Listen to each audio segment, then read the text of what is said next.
Last night, we finished watching Shiny Happy People. It's a new documentary on Paramount Plus. It's all about the Duggar family. I don't know if you guys used to watch that show, 19 Kids and Counting. The similarities between their IBLP teachings and Jehovah's Witnesses, wow.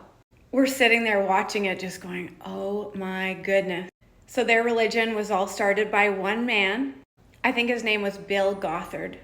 Jehovah's Witnesses started by Charles Taze Russell. These guys come up with a bunch of rules, a bunch of ways of living that they think the entire world should be living by. This is the best way to live. These are the clothes you should wear. This is the appropriate way to wear your hair. This is what's acceptable and this is what's not. What Gothard called seminars, Charles Taze Russell called conventions, assemblies.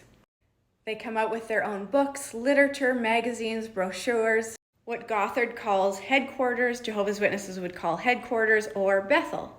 Sexual assault, sexual exploitation runs rampant.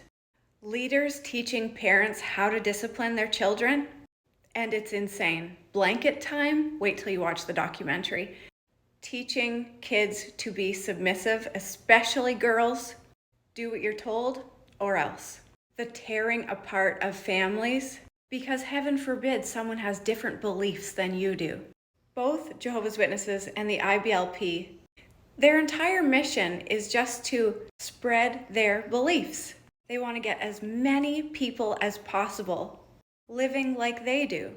In the documentary, you see that Jim Bob, the dad of the 19 Kids and Counting, he chose to be part of this religion. Then he meets Michelle and brainwashes her to have the same beliefs. They start courting, they get married, and then they have 19 kids.